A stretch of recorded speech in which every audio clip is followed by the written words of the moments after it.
Hello, my name is Nollaig Heffernan and I am going to discuss accountability in the workplace. So I am regularly asked to speak about accountability in the workplace, and it's something that business owners and unit managers, for example, feel really quite uncomfortable about. They see it as confrontation, they see it as creating conflict or as policing, and they prefer not to do it. Now that really requires a mindset change because dairy businesses exist within a very regulated environment. And so accountability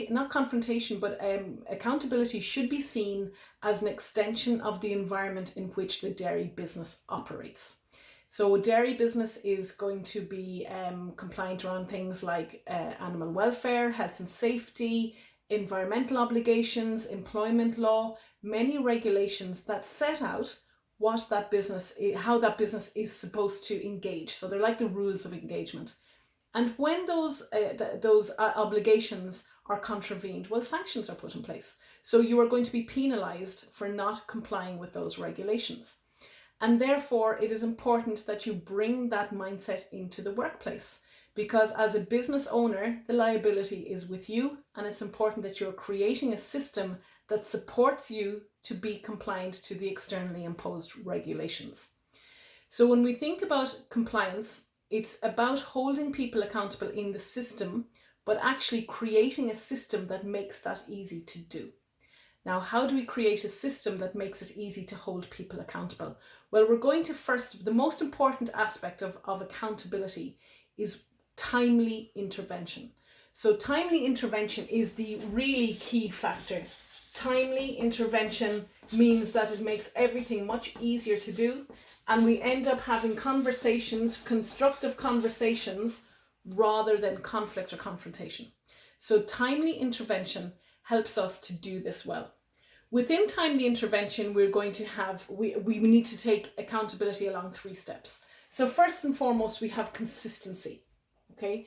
Now, consistency when you're holding somebody accountable means that first of all, you need to have a very clear idea of what the standards in your business are.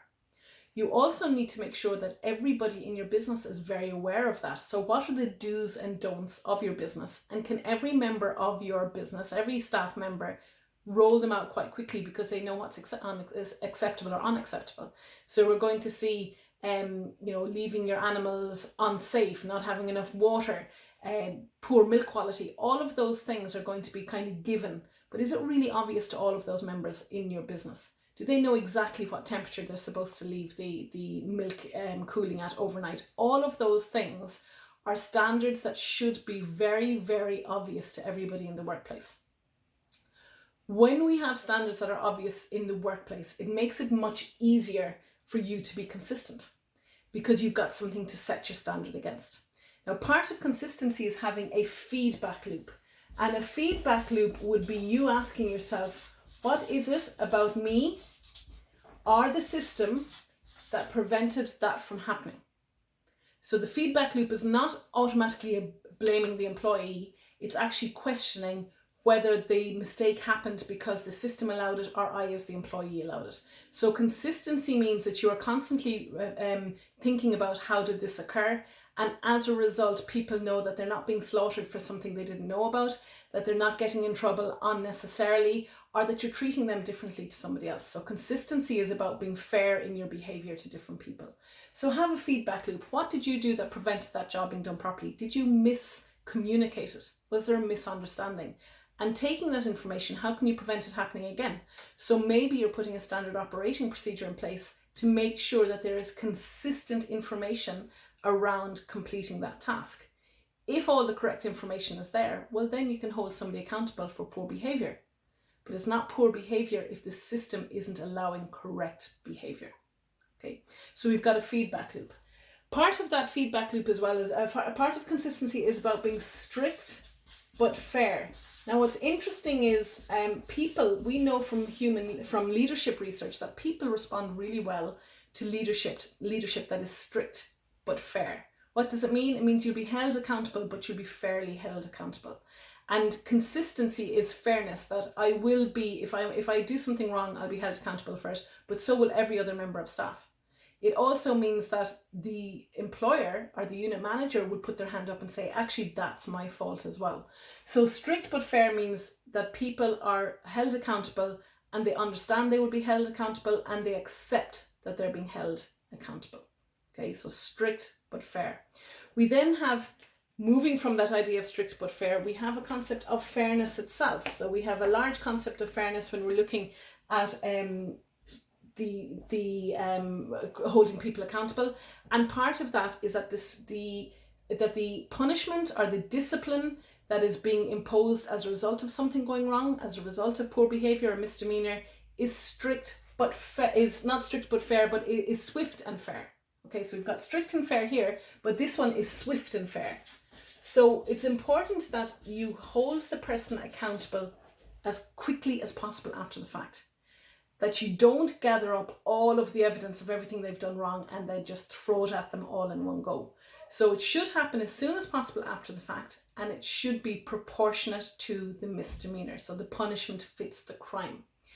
What happens if you do not hold people accountable quickly, if you allow things to slide, is that one day when you're in a bad mood or you've heard some bad news or whatever it is, you actually dump a huge amount of frustration on the employee who never knew they weren't supposed to do it in the first place because you didn't hold them accountable along the way.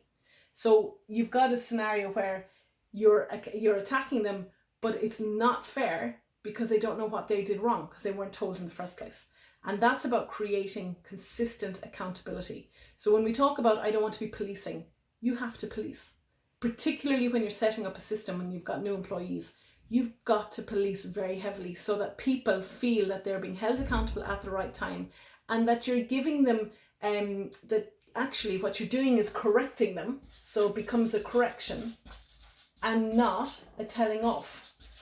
Okay, if later down the line I scream at somebody for doing something wrong, well, that's a telling off and that feels uncomfortable because I didn't expect it and it seems disproportionate to what I did. Whereas when I do something wrong and you correct me for it, I'll accept that. It's strict but fair. So it's really thinking about what way you're setting the system up to allow people to do the job properly and then holding them accountable as soon as possible after the fact. And once it's done, it's done. You've done your correction, you've let them know what you think or how you feel, or you've chastised them suitably, and that's it. You don't bring it up the next 20 times, something else happens. Now, if you are consistently challenging somebody for the same thing, when you need to go back to the feedback loop and say, what is it about the system that this problem keeps recurring? There's a flaw, there's something systemically wrong that's allowing this to continue. So you're using fairness and consistency in hand in hand to make sure your system is more robust. And then finally, if you want people to behave correctly, if you expect people to do their job properly and to minimize the instances of holding people accountable and discipline, well, then you need to have a lot of support. And support is really about your patience. So it's going to you need patience for people to learn. Just because they don't get it instantly doesn't mean that they're stupid or incompetent. It just means that they don't know the job maybe as well as you do, or that you're poor at explaining it. So we come back to our feedback loop. So patience is really, really important. And also they need resources. You cannot punish somebody for doing a job properly if they didn't have the resources to do it. So you're giving support, part of the support as well. All of this would be underpinned by training. So you're giving lots of training that allows people to do the job properly. You're thinking about how you're communicating with people. You have all your standard operating procedures in place. You have a lot of structure in place that allows people to do things properly. Having the structure in place and those standards gives you something to compare to. So when you have set out all your standards and the job still isn't done properly, or the behavior is inappropriate, you have something to compare it to. You're not just picking it out of the sky and saying, I don't like the way you're doing that. It's very obvious to everybody that they shouldn't have done what they did, and they are going to be held accountable for it. And they will say, fair enough, I did the wrong thing, and I know I'll be held accountable for it because the standards of this business say that's something that's challengeable. So when we do this really well, we stop thinking of it as confrontation, we stop thinking of it as conflict, and we start thinking of it as protecting our business objectives. That sits much easier than seeing it as conflict or policing. Have your standards clear.